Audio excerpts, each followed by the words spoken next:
ஆதரித்து பாளையங்கோட்டையில் நடைபெறும் பிரச்சார பொதுக்கூட்டத்திற்கு தலைமையேற்று தொடக்கத்தில் வரவேற்று மகிழ்ந்திருக்கக்கூடிய திருநெல்வேலி மத்திய மாவட்ட கழகத்தினுடைய செயலாளர் அருமை சகோதரர் அப்துல் வஹாப் அவர்களே, சட்டப்பேரவையினுடைய தலைவர் திரு மு அப்பாப் அவர்களே, மாவட்ட கழகத்தினுடைய செயலாளர்கள் அண்ணன் ஆவுடையப்பன் அவர்களே, அருமை சகோதரர் கிரகாம்பல் அவர்களே, காங்கிரஸ் பேரியக்கத்தினுடைய முன்னோடிகளில் ஒருவராக விளங்கிக் கொண்டிருக்கக்கூடிய முன்னாள் ஒன்றிய அமைச்சர் பெருமதிப்பிற்குரிய திரு தனுஷ்கோடி ஆதித்தன் அவர்களே, கழகத்தின் மூத்த முன்னோடிகள் முன்னாள் அமைச்சர் மைதீன்கான் அவர்களே, திரு சுப சீதாராமன் அவர்களே, அருமை சகோதரர் ஞானதிரவியம் அவர்களே, நாடாளுமன்ற உறுப்பினர் திரு ராபர்ட் புரூஸ் அவர்களே, தோழமை கட்சிகளின் தலைவர்களே, மாவட்ட கழகத்தினுடைய செயலாளர்களே, தலைமை கழகத்தினுடைய நிர்வாகிகளே, திருநெல்வேலி மாவட்ட கழக நிர்வாகிகளே, பல்வேறு அணிகளை சார்ந்திருக்கக்கூடிய அமைப்பாளர்களே, துணை அமைப்பாளர்களே, பத்திரிகை மற்றும் ஊடகத்துறை சார்ந்திருக்கக்கூடிய நண்பர்களே, வணக்கத்திற்குரிய வாக்காளர் பெருமக்களே, பெரியோர்களே, தாய்மார்களே, என் உயிரோடு கலந்திருக்கக்கூடிய தலைவர் கலைஞர் அவர்களின் உயிரினும் உயிரான அன்பு உடன்பிறப்புகளே, உங்கள் அனைவருக்கும் என்னுடைய அன்பான வணக்கம். எப்படிப்பட்ட நல்லச்சீமைக்கு நான் வந்திருக்கிறேன் என்றால், இந்திய விடுதலை போராட்டத்தில் தனி முத்திரையையும் தமிழ்நாட்டோட வரலாற்றில் மாபெரும் வீரத்தையும் தமிழ்காக்கும் போராட்டத்தில் தலைவர் கலைஞர் அஞ்சாமல் தனிமைச் சிறையில் இருந்த தியாகத்தையும்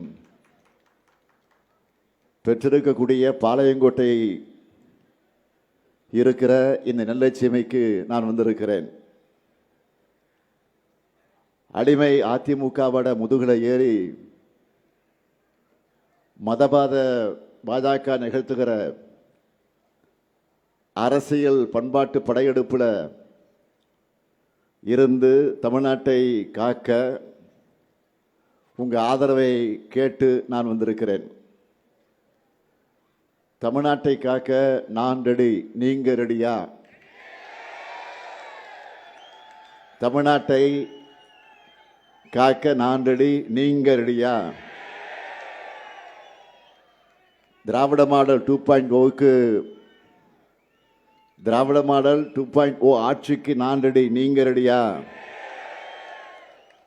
அதற்கு இந்த மேடையில் இருக்கக்கூடிய எல்லா வேட்பாளர்களும் வெற்றி பெறணும். வெற்றி பெற வைப்பீங்களா? முதல்ல ராதாபுரம் தொகுதி நமது வெல்லும் வேட்பாளர் அப்பாவு அவர்கள் மிக உயர்ந்த மனிதர். பார்க்கிறதுக்கு மட்டும் உயரம் இல்லை, தமிழ்நாடு சட்டமன்றத்தை நடத்தியும் உயர்ந்தவர். நம்ம அப்பாவு அவர்கள் ஆசிரியராக இருந்த காரணத்தால் மாணவர்களை எப்படி வழிநடத்தினாரோ அப்படி நம்ம திராவிட மாடல் அரசில் சட்டமன்றத்தையும் திறமையா வழிநடத்தினவர். 4 முறை உங்களோட எம்எல்ஏவாக இருந்து ராதாபுரம் சட்டமன்ற தொகுதி மக்கள் அவரை பாராட்டி போற்றி இன்றைக்கு அவர் வேட்பாளராக நிறுத்தப்பட்டிருக்கிறார். அவருக்கு ராதாபுரம் தொகுதியில் இருக்கக்கூடிய மக்கள் உதயசூரியன் சின்னத்தில் உங்களுடைய பொன்னான வாக்குகளை அளிக்க வேண்டும் என்று நான் கேட்டுக்கொள்கிறேன். அடுத்து பாளையங்கோட்டை சட்டமன்ற தொகுதி வெற்றி வேட்பாளர் மாவட்ட செயலாளர் அப்துல் வகாப் அவர்கள். பாளையங்கோட்டை எப்பவுமே திமுக கோட்டை. கடந்த முறை போலவே இந்த முறையும் உங்களுக்கு பணியாற்ற ஆதரவு கோரி நிற்கிறார். அப்துல் வகாப் அவர்களுக்கு உதயசூரியன் சின்னத்தில் உங்களுடைய பொன்னான வாக்குகளை மீண்டும் வழங்க வேண்டும். அடுத்து திருநெல்வேலி சட்டமன்ற தொகுதி நமது வெற்றி வேட்பாளர் மாநகர செயலாளர் தம்பி சுப்பிரமணியன் அவர்கள். அமைதியா தன்னுடைய பணியை சிறப்பாக செய்யக்கூடிய ஓர் இளைஞர். திருநெல்வேலி தொகுதி மக்கள் சுப்பிரமணியம் அவர்களுக்கு உதயசூரியன் சின்னத்தில் உங்களுடைய பொன்னான வாக்குகளை வழங்கி அவரை வெற்றி பெற வைக்கணும். அடுத்து நாங்குநேரி சட்டமன்ற தொகுதி காங்கிரஸ் கட்சியை சார்ந்த வெற்றி வேட்பாளர் பெருமதிப்பிற்குரிய அருமை சகோதரர் திரு ராகுல் காந்தி அவர்களால் மீண்டும் நம்மிடத்தில் ஒப்படைக்கப்பட்டிருக்கக்கூடிய வெற்றி வேட்பாளர் ரூபி மனோகரன் அவர்கள் நிறுத்தப்பட்டிருக்கிறார். ஏற்கனவே நாங்குநேரி மக்களுக்கு நன்கு அறிமுகமாகி 2 முறை உங்களுக்காக பணியாற்றியவர். அவருக்கு உங்களுடைய உதயசூரியன் சின்னத்தில் மன்னிக்கும் கை சின்னத்தில் அவருக்கு சிறப்பான வெற்றியை தேடி தரணும். அடுத்து அம்பாசமுத்திரம் சட்டமன்ற தொகுதி காங்கிரஸ் கட்சியை சார்ந்த வெற்றி வேட்பாளர் விபி துரை அவர்கள். அவரும் திரு ராகுல் காந்தி அவர்களால் அடையாளம் காட்டப்பட்டு இன்றைக்கு வேட்பாளராக நிறுத்தப்பட்டிருக்கிறார். வழக்கறிஞரான இவர் தனது தந்தை முன்னாள் சட்டமன்ற உறுப்பினர் வேல்துரை போன்ற மக்களுக்கு பணியாற்ற ஆதரவு கேட்டு நிற்கிறார். அவருக்கும் கை சின்னத்தில் நீங்கள் ஆதரவு தந்து பெருவாரியான வாக்கு வித்தியாசத்தில் வெற்றி பெற வைக்கணும். திருநெல்வேலி மாவட்டத்தினுடைய இந்த 5 பேருக்கும் நீங்கள் சிறப்பான ஆதரவை தந்து இந்த மதச்சார்பற்ற முற்போக்கு கூட்டணி வேட்பாளர்களுக்கு வெற்றியை தேடி தரணும். வெற்றி உறுதிதான். உறுதியா? இன்னும் சத்தமா? இன்னும் சத்தமா? வெற்றி உறுதி ஆயிடுச்சு. வேட்பாளர்கள் இப்போ உட்காரலாம். 10 ஆண்டு கால அதிமுக ஆட்சியில் தமிழ்நாட்டோட நிர்வாகம் சீரடைஞ்சு வளர்ச்சி முடக்கப்பட்டு நம்ம மாநிலமே படு பாதாளத்திற்கு தள்ளப்பட்டதை நீங்கள் எல்லாம் நன்கு அறிவீர்கள், மறந்திருக்க மாட்டீங்க. அதுவும் அதிமுகவோட கடைசி 4 ஆண்டு காலத்தில் நடந்த சிலதை மட்டும் சுருக்கமாக உங்களுக்கு நினைவுபடுத்த விரும்புகிறேன். அம்மையார் ஜெயலலிதா வாழ்ந்த குடநாட்டிலேயே கொலை கொள்ளைகள், சாத்தான்குளத்தில் காவல் மரணம், தமிழர்களுடைய மனதை பதற வைத்த நீட் தற்கொலைகள், இளம்பெண்கள் கதறி அழுத பொள்ளாச்சி பாலிய வன்கொடுமை, அமைதியான ஸ்டெர்லைட் போராட்டத்தில் அப்பாவி பொதுமக்கள் மேலேயே துப்பாக்கி சூடு, இது எல்லாத்துக்கும் மேல டெல்லிக்கு காவடி தூக்கி சிஏஏ 3 வேளாண் சட்டங்கள் போன்ற மக்கள் விரோத சட்டங்களை, சிறுபான்மை விரோத சட்டங்களை ஆதரித்து நீட்ன இடத்துலலாம் கையெழுத்து போட்டது என தமிழ்நாட்டோட நிதி உரிமை, மாநில உரிமை எல்லாவற்றையும் அடகு வச்ச அந்த பிளாஷ்பேக்கை நினைச்சால இன்றைக்கும் மக்கள் பீதி அடைவாங்க. அப்படிப்பட்ட கேவலமான ஆட்சியில் இருந்து உங்களுடைய ஆதரவோடு தமிழ்நாட்டை மீட்டெடுத்து புதிய விடியலை தந்து கடந்த 5 ஆண்டுகளில் இந்தியாவிலேயே நம்பர் 1 மாநிலமாக தமிழ்நாட்டை இன்றைக்கு நாம் உயர்த்தி இருக்கிறோம். ஏன் இந்தியாவிற்கே வழிகாட்டுகிற ஆட்சியாக நடத்தி கொண்டிருக்கிறோம். நம்ம ஆட்சிக்கு என்ன பேர் வச்சோம் சொல்லுங்க?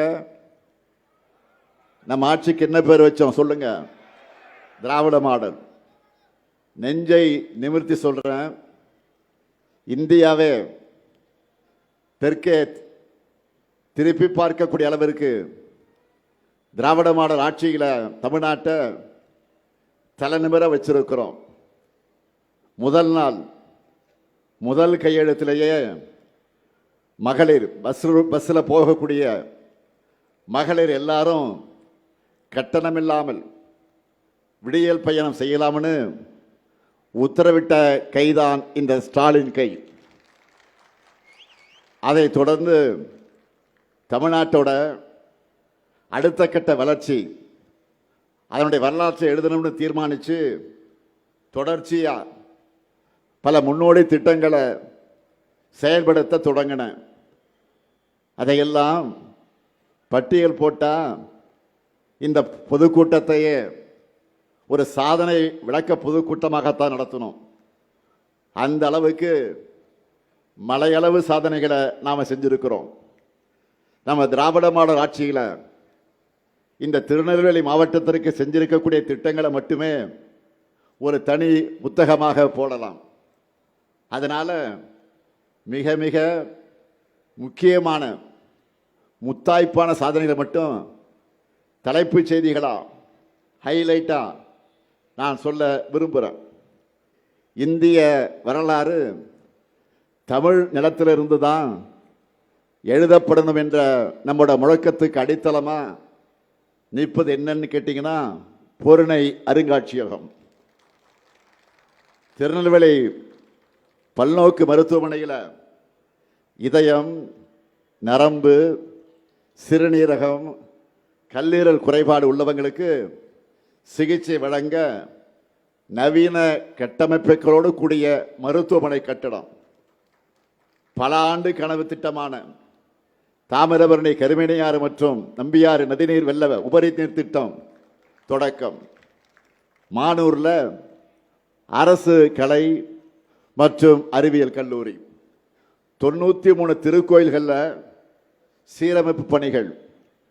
1000 ஆண்டு பழமையான திருக்கோயில்கள் திருப்பணிகள் திட்டத்தின் கீழே 33 திருக்கோயில்களில் திருப்பணிகள் சீரமைப்பு பணிகள்.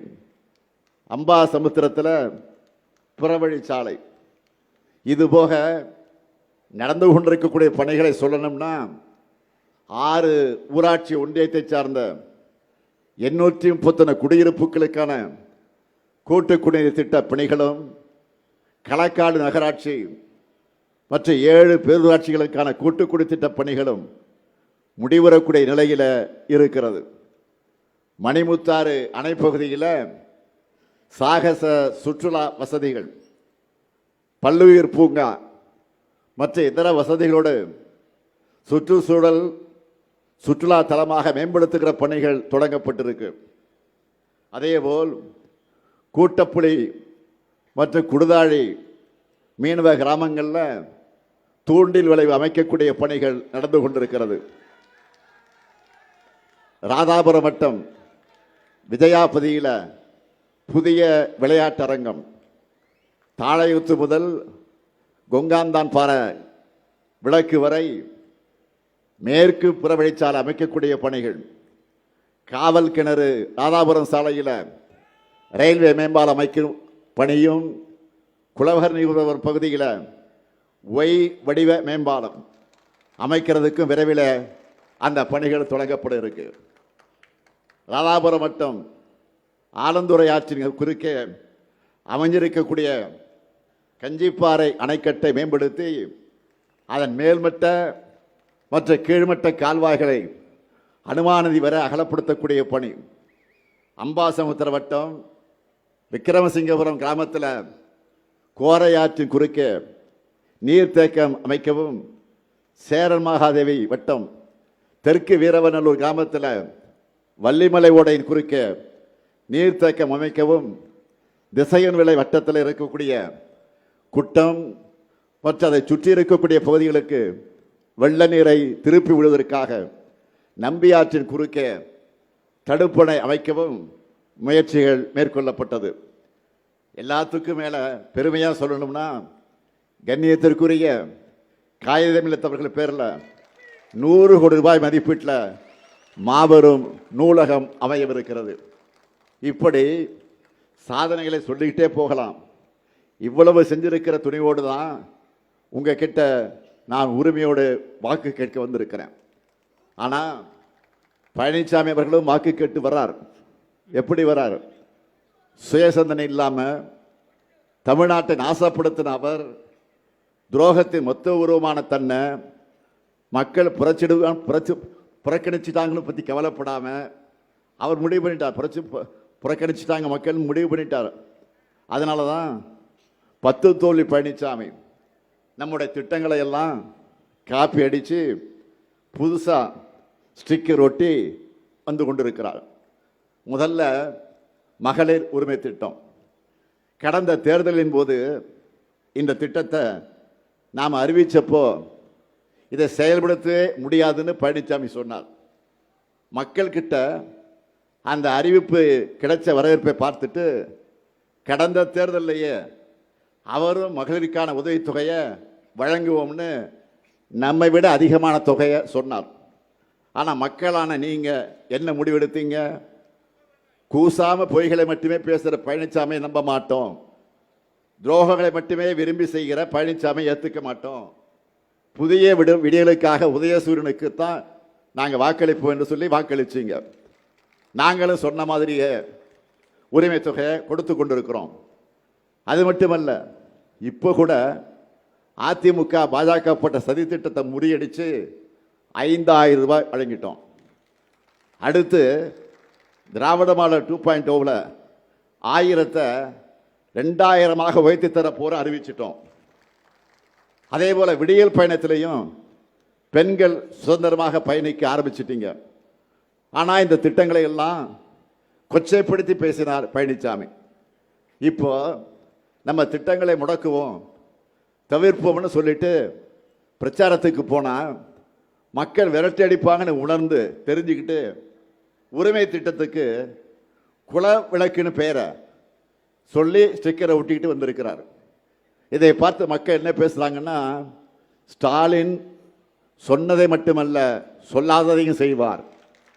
ஆனால் பழனிசாமி சொன்னதையும் செய்ய மாட்டார், சொந்தமாகவும் செய்ய மாட்டார்னு கமெண்ட் அடிக்க ஆரம்பிச்சுட்டாங்க. பழனிசாமிக்கு 11வது தோல்வி ஸ்டிக்கரை ஒட்ட மக்களும் தயாராகிட்டீங்க. ஏன்னா இப்போ களத்தில் இருக்கிறது யாரு? Super star. சூப்பர் ஸ்டார் யாருன்னு கேட்டால் திமுக தேர்தல் அறிக்கைன்னு சின்ன குழந்தையும் சொல்லும். ஒரு பாட்டே இருக்கு, சூப்பர் ஸ்டார் யாருன்னு கேட்டா. ஞாபகம் இருக்கா? திமுக தேர்தல் அறிக்கைன்னு சின்ன குழந்தையும் சொல்லும். ஆக இப்போ ஐபிஎல் நடந்துகிட்டு இருக்கு, கிரிக்கெட் ஐபிஎல் நடந்துகிட்டு இருக்கு. நீங்கள் பார்த்துக்கிட்டு இருப்பீங்க, நிறைய சிக்ஸர்கள்லாம் பார்த்துருப்பீங்க. தேர்தல் அறிக்கை மூலமாக நாம் அடித்த சிக்ஸரில் சிலவற்றை மட்டும் இப்போ ஹைலைட்டாக உங்களுக்கு சொல்ல போகிறேன். முதல் சிக்ஸர் இல்லத்தரசிகளுக்கு கூப்பன் வழங்குகிற திட்டம். எவ்வளவுக்கு கூப்பன் தர போகிறோம்? எவ்வளவுக்கு கூப்பன் தர போகிறோம்? 8000 ரூபாய்க்கு கூப்பன். இந்த கூப்பனை வச்சு உங்களுக்கு தேவைப்படுகிற வீட்டுக்கு உபயோகமான பொருளை புதுசாகவும் வாங்கிக்கலாம், இல்லைன்னா பழைய பொருளை எக்ஸ்சேஞ்ச் பண்ணி புது பொருளையும் வாங்கிக்கலாம். உங்களுக்கு பிடிச்ச கடையில் உங்களுக்கு பிடிச்ச பிராண்டு வாங்கிக்கலாம். அது மட்டும் இல்லை, இல்லத்தரசிகளுக்கு இனிமேல் உரிமை தொகை 2000 ரூபாயாக கிடைக்க போகுது. அடுத்தடுத்த செக்ஷனில் வரிசையாக சொல்கிறேன். காலை உணவு திட்டம், குழந்தைகளோட பசியை போக்கக்கூடிய திட்டம். அதை குழந்தைகளை பசியை போக்குற திட்டம் மட்டும் இல்லை, இல்லத்தரசர்களுடைய பணிச்சுமையை குறைக்கிற திட்டம். இனிமேல் காலை உணவு திட்டத்தை 8ஆம் வகுப்பு வரைக்கும் விரிவாக்கம் செய்ய போகிறோம். முதல்ல 5 வரைக்கும் தான், 5ஆம் வகுப்பு வரைக்கும் தான். இப்போ 8ஆம் வகுப்பு வரை விரிவாக்கம் செய்ய போகிறோம். அதே போல் 20 லட்சத்துக்கு அதிகமான உழவர்கள் பயன்பெறக்கூடிய வகையில் எந்தவித மீட்டரும் பொருத்தப்படாத நவீன மின்சார பம்பு செட்டுகளை வழங்க போகிறோம். புதுமை பெண் திட்டத்திலையும் தமிழ் புதலன் திட்டத்திலையும் இனிமே மாதம் 1000 இல்லை 1500 ரூபாய் வழங்க போகிறோம். உயர்கல்வி முடித்த 5 லட்சம் இளைஞர்கள் வேலைவாய்ப்பு பெறக்கூடிய வகையில் நான் முதலன் திட்டத்தில் 1500 ரூபாய் உதவி தொகையோட 6 மாதம் பயிற்சி வழங்க போகிறோம். நெல் கொள்முதல் விலை குவிண்டால் ஒன்றுக்கு 3500 ரூபாயாக உயர்த்தி வழங்கப்படும். கரும்பு கொள்முதல் விலை டன் ஒன்றுக்கு 4500 ரூபாயா உயர்த்தி வழங்கப்படும். பால் கொள்முதல் விலை லிட்டர் ஒன்றுக்கு 5 ரூபாய் உயர்த்தி வழங்கப்படும். முதியோர் உதவித்தொகை 1200 ரூபாயிலிருந்து 2000 ரூபாயாக உயர்த்தி வழங்கப்படும். மாற்றுத்திறனாளிகளுக்கான உதவித்தொகை 1500 ரூபாயிலிருந்து 2500 ரூபாயாக உயர்த்தி வழங்கப்படும். மீன்பிடி தடைக்கால சிறப்பு நிவாரணத் தொகை 8000 ரூபாயிலிருந்து 12000 ரூபாயாகவும், மீன்பிடி குறைவுகால சிறப்பு நிவாரணத் தொகை 6000 ரூபாயிலிருந்து 9000 ரூபாயாகவும் உயர்த்தி வழங்கப்படும். 2030ஆம் ஆண்டுக்குள்ள மாவட்டம் மற்றும் வட்ட அளவில் இருக்கக்கூடிய அரசு மருத்துவமனைகளில் டயாலிசிஸ் செய்கிறாங்கள சிகிச்சை, அந்த கருவிகள் 2 மடங்காக்கப்படும். தொழிற்சாலைகள் அதிகமுள்ள நகரங்களில் பெண்கள் வேலைக்கு செல்வதை எளிதாக்கக்கூடிய வகையில் 1000 குழந்தைகள் காப்பகங்கள் உருவாக்கப்படும். பெண்களின் பாதுகாப்புக்காக அனைத்து நகரங்களுக்கும் பிங்க் பெட்ரோல் வாகனங்கள் விரிவுபடுத்தப்படும். மகளிர் சுய உதவிக்குழு பெண்கள் ஷேர் ஆட்டோ வாங்க வங்கிக் கடன் மானியத்தோடு கூடிய வங்கிக் கடன் பெற்று தரப்படும். கலைஞர் கனவு இல்ல உள்ளிட்ட திட்டங்கள் மூலமாக வீடற்ற ஏழைகளுக்கு அடுத்த 5 வருஷத்தில் 10 லட்சம் வீடுகள் கட்டித்தரப்படும். தென் மாவட்டங்கள் கல்வி மற்றும் சுகாதார குறியீடுகளில் உரிய வளர்ச்சியை பெறவும் தொழில் மயமாவதை உறுதி செய்யவும் இந்த தென் மாவட்டங்களுக்காக ஒரு சிறப்பு வளர்ச்சி திட்டம் உருவாக்கப்படும். நாங்கள் சொன்னதை செய்வோம். நான் கலைஞருடைய மகன். சொன்னதை மறக்கவும் மாட்டேன், மறுக்கவும் மாட்டேன். இத்தனை சாதனைகளை செஞ்சுட்டு எதிர்காலத்துக்கான தொலைநோக்கு திட்டங்களை உருவாக்கிட்டு நான் உங்ககிட்ட வாக்கு கேட்க வரேன்.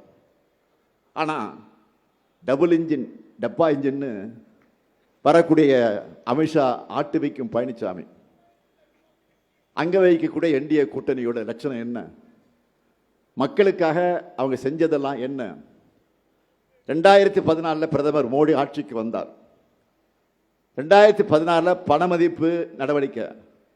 பணமதிப்பு இழப்பு நடவடிக்கை சொல்லி நாட்டு மக்கள் எல்லாரையும் பேங்க் வாசல்லையும் ஏடிஎம் வாசல்லையும் இரவு பகலா கால் கடுக்க நிற்க வச்சார். எத்தனை பேர் இறந்தாங்க. அடுத்து கொரோனா வந்துச்சு. எல்லாரும் வீட்டில் இருக்கிற தட்டுங்க, மணி அடிங்கன்னு ஒரு காமெடி ஷோவை நடத்தினார். கோடிக்கணக்கான மக்களை நடுத்தருவில் நடக்க வச்சார். ஆக்சிஜன் சிலிண்டருக்காக மக்களை அல்லல்பட வச்சிருக்கிறார். இப்போ மேற்காசியா போர் நடக்குது. பொறுப்பான மாநில அரசு நாங்கள் முதலையே சலுகை திட்டங்களை அறிவிச்சிட்டோம். ஆனால் பிரதமர் கொரோனா காலம் மாதிரி ரெடியாக இருங்கன்னு சொல்லிட்டு மக்களை கேஸ் சிலிண்டருக்காக காத்திருக்க வச்சிருக்கிறார். இதெல்லாம் ஒட்டுமொத்த இந்தியாவுக்குன்னா தமிழ்நாட்டை பொறுத்த வரைக்கும் பாஜக ஆட்சியில் தமிழ்நாட்டுக்கு கல்வி நிதி இல்லை, ஜிஎஸ்டி இழப்பீடு இல்லை, நீட் தேர்வு விலக்கு இல்லை, தமிழ்மொழி வளர்ச்சிக்கு நிதி கிடையாது, ரயில்வே திட்டங்கள் கிடையவே கிடையாது, மெட்ரோ ரயில் திட்டம் இல்லை. அத்திப்பூத்த மாதிரி ஒன்னே ஒன்று கண்ணே கண்ணுன்னு சொல்லுவாங்கள்ல, மதுரை எய்ம்ஸ் மருத்துவமனையை அறிவிச்சாங்களே, அதோட நிலைமை என்ன? அந்த ஆர்டரை யாராவது ஒருவர் எடுத்துக்கிட்டு டெல்லியிலிருந்து பொடிநடியாக மதுரைக்கு வந்திருந்தா கூட இந்நேரம் எய்ம்ஸை கட்டி முடிச்சிருக்கலாம். ஆனால் தமிழ்நாட்டுக்கு இன்னி வரைக்கும் எய்ம்ஸ் கட்டணம் வரல. தமிழ்நாட்டுக்கு ஒன்றுமே இல்லை. இதுதான் மோடியினுடைய மாடல். இந்த நிலையில் தமிழ்நாட்டில் பாஜகன்னு சொன்னால விரட்டி அடிக்கிறாங்களே. எப்படி தமிழ்நாட்டில் கால் பதிக்கிறது நினைச்சாங்க? தமிழர்களுக்கு துரோகம் செய்ய யாராவது கிடைப்பாங்களா அப்படின்னு விலை வீசி பார்த்தாங்க, தேடினாங்க. அப்படி கிடைச்சவர் தான் துரோகத்தில் டாக்டரேட் வாங்கின பழனிசாமி. அவருக்கு என்டிஏவில் கொடுக்கப்பட்டிருக்கக்கூடிய ரோல் என்ன தெரியுமா? வரிசையாக சொல்கிறேன் கேளுங்க. சிறுபான்மையினருக்கு எதிரான பாஜகவுக்கு வாக்கு கேட்கிறது, தமிழுக்கு விரோதமான பாஜகவுக்கு வக்காலத்து வாங்குறது, இந்திய திணிக்கிற பாஜகவுக்கு துணை போகிறது, அரசியலமைப்பு சட்டத்தையே கேலி கூத்தாக்குற பாஜகவுக்கு சாமரம் வீசுறது, ஒரே நாடு ஒரே தேர்தல் ஜனநாயகத்தை சிதைக்கிற பாஜகவுக்கு ஜால்ரா போடுறது, இடஒதுக்கீட்டையும் சமூக நிதி அழிக்கிற பாஜகவுக்கு சிவப்பு கம்பளம் இருக்கிறது. இறுதியா அதிமுகவை அமித்ஷா கிட்ட தாரை வார்க்கிறது. இதுதான் அவருடைய ரோல். இப்படிப்பட்ட பழனிசாமி நேற்று ஒரு பொதுக்கூட்டத்தில் என்ன பேசியிருக்கா தெரியுமா? எனக்கு உயிர் கொடுத்து ஆளாக்கிய தலைவர் கலைஞர், கலைஞரை நான் வீட்டு சிறையில் வச்சிருந்தேன்னு நாக்கில் நரம்பில்லாமல் பேசியிருக்கிறார். திரு எடப்பாடி பழனிசாமி அவர்களை தோல்வி பயத்தில் எல்லை மீறி பேசுவதற்கு தொடங்கி இருக்கிறீங்க. முதலமைச்சராக என்னுடைய செயல்பாடுகளை விமர்சிக்க எதிர்க்கட்சி தலைவர் உங்களுக்கு எல்லா உரிமையும் இருக்கு. தேர்தலில் அதை மக்கள் எடை போட்டு பார்ப்பாங்க. உங்களுக்கு தக்க பதிலடியாக கொடுக்கத்தான் போறாங்க. ஆனால் தலைவர் கலைஞருடைய மகனா என்னுடைய உறவை பற்றி ஒரு சொல் பேசக்கூட உங்களுக்கு எந்த உரிமையும் கிடையாது, எந்த தகுதியும் கிடையாது. தலைவர் கலைஞரை பற்றி உங்களுக்கு என்ன தெரியும்? தலைவர் கலைஞர் ஒரு சிங்கம். வாழ்ந்த காலம் வரை கோடிக்கணக்கான தொண்டர்களை என் உயிரினும் மேலான உடன்பிறப்புகளை என்ற ஒற்றை மாத்திரத்தில் கட்டி போட்டிருந்தவர் நம்முடைய தலைவர் கலைஞர். அவர் முதுமையால உடல்நலம் சரியில்லாம வீட்டில் ஓய்வெடுத்தார். நினைவாற்றலை இழந்த போது கூட மருத்துவர்கள் உங்களுக்கு யாரை பிடிக்குன்னு கேட்டா என்ன சொன்னார் தெரியுமா? அண்ணா. அண்ணான்னு சொன்ன பேரறிஞர் அண்ணாவுடைய அன்பு தம்பி அவர். முடியாத நிலையிலே கூட அறிவாலயம் போகணும், முரசொலிக்கு போகணும்னு துடிச்சவர். அவரை யாரும் சிறையில் வைக்க முடியாது. அவருடைய இதய சிறையில் தான் நான் உட்பட இங்க இருக்கிற உடன்பிறப்புக்கு அத்தனை பேரும் கூட இருந்தோம். எடப்பாடி பழனிசாமி அவர்களை தலைவர் கலைஞர் பெயரை சொல்லக்கூட உங்களுக்கு தகுதி கிடையாது. கலைஞர் பெயரை சொல்லக்கூட எந்தவித யோக்கியதையும் கிடையாது. 5 முறை மக்களால் தேர்ந்தெடுக்கப்பட்ட முதலமைச்சராக இருந்து இந்த தமிழ்நாட்டை நீண்ட காலம் ஆண்ட ஒரே முதலமைச்சர் தலைவர் கலைஞர். அவருடைய கடைசி ஆசை என்ன? அவருடைய தலைவர் பேரறிஞர் அண்ணா அவருக்கு அருகே அடக்கம் செய்யணும். அதுக்காக நானே, அப்பாக்காக இல்லை தலைவனுக்காக நானே உங்க வீட்டு படியேறி வந்து கையெடுத்து கும்பிட்டு கேட்டேனே. என்னுடைய தந்தைக்காக அல்ல, தமிழ்நாட்டுடைய தலைவர் அவர். அவருக்கு கடற்கரையில் இடம் கொடுங்கன்னு அந்த சோக சூழ்நிலையில் கூட உங்க முன்னாடி வந்து நின்றேனே. கொடுத்தீங்களா? இரக்கம் இல்லாமல் மருத்துவர் தானே நீங்க. அப்படிப்பட்ட உங்களுக்கு எங்க தலைவரை பற்றி பேச எந்த யோக்கியதையும் கிடையாது. உங்க யோகியதை என்ன தெரியுமா? உங்களை நம்பி பதவி கொடுத்த அம்மையார் சசிகலாவுடைய காலையே வாரிவிட்டவர் நீங்க. நம்பிய டிடிவி தினகரனையும் சகோதரர் ஓபிஎஸ் அவர்களையும் முதுகுல குத்துனவர் நீங்க. உங்களுக்கு நினைவு இருக்கா? அம்மையார் ஜெயலலிதாவை உடல்நலக் குறைவால சட்டமன்ற அவைக்கு வராமல் இருக்க அதற்கு ஒரு தீர்மானம் கொண்டு வந்தாங்க. அதை ஆதரிச்சு திமுக. இதுதான் உங்களுக்கு எங்களுக்கு இருக்கிற வித்தியாசம். அடிச்சு சொல்றேன், உங்களால எந்த காலத்திலையும் ஆட்சியை பிடிக்கவே முடியாது. உறுதியா சொல்றேன். கலைஞரின் உடன்பிறப்புகள் இருக்கிற வரைக்கும் உங்களால் ஆட்சியை பக்கமே வர முடியாது. இது உறுதி. தமிழ்நாட்டை காக்க திராவிட முன்னேற்ற கழகம் தான் மீண்டும் ஆட்சிக்கு வரணும் என்று மக்கள் ஏற்கனவே முடிவு பண்ணிட்டாங்க. இந்தியாவை திரும்பி பார்க்கிற வளர்ச்சி நீடிக்கணும்னா திராவிட முன்னேற்ற கழகம் தான் ஆளணும். தமிழ்நாடு தலைநிமிர்ந்து இருக்கணும்னா மதச்சார்பற்ற முற்போக்கு கூட்டணி தான் வெற்றி பெறணும். அந்த வெற்றி இந்தியாவை திரும்பி பார்க்கிற மாபெரும் வெற்றியா இருக்கணும். நீங்க எல்லாரும் ஒரு விஷயத்தை நல்லா புரிஞ்சுக்கணும். நாம போராடுவது திமுகவுடைய வெற்றிக்காக மட்டுமல்ல, நம்முடைய கூட்டணியுடைய வெற்றிக்காக மட்டுமல்ல, தமிழ்நாட்டினுடைய வெற்றிக்காக மறந்துடாதீங்க. எனவே அரசியல் வெறுப்பு, அந்த வெறுப்புகள் எல்லாம் அப்பாற்பட்டு நம்முடைய தாய் தமிழ்நாட்டை காக்க தமிழ்நாட்டு மக்கள் அனைவரும் திமுக தலைமையிலான மதச்சார்பற்ற முற்போக்கு கூட்டணியை ஆதரிக்க வேண்டும் என்று நான் கேட்டுக் கொள்கிறேன். அதற்கு ராதாபுரம் சட்டமன்ற தொகுதியில் அப்பா அவர்களுக்கும், பாளையங்கோட்டை சட்டமன்ற தொகுதியில் அப்துல் வஹாப் அவர்களுக்கும், திருநெல்வேலி சட்டமன்ற தொகுதியில் சுப்பிரமணியம் அவர்களுக்கும் உதயசூரிய சின்னத்தை ஆதரிக்கணும். அதேபோல் நாங்குநேரி சட்டமன்ற தொகுதிக்கு காங்கிரஸ் கட்சியை சார்ந்த வெற்றி வேட்பாளர் ரூபி மனோகரன் அவர்களுக்கும், அம்பாசபுரத்து சட்டமன்ற தொகுதியில் பிஏபி துரை அவர்களுக்கும் கை சின்னத்தை உடைய பொன்னான வாக்குகள் அளித்து வெற்றி பெற வைக்கணும். அமையவிருக்கக்கூடிய திராவிட மாடல் 2.0 ஆட்சியில் எங்களுடைய சாதனைகளை நாங்களே முறியடிக்கக்கூடிய அளவுக்கு சிறப்பான ஆட்சியை, தமிழ்நாட்டை புதிய உயரங்களுக்கு கொண்டு செல்லக்கூடிய ஆட்சியை நாங்கள் வழங்குவோம். உங்கள் எல்லாருடைய ஆதரவோடு மதச்சார்பற்ற முற்போக்கு கூட்டணி தமிழ்நாட்டை காக்கும். வெல்வோம் ஒன்றாக, வெல்வோம் ஒன்றாக, வெல்வோம் ஒன்றாக. நன்றி, வணக்கம்.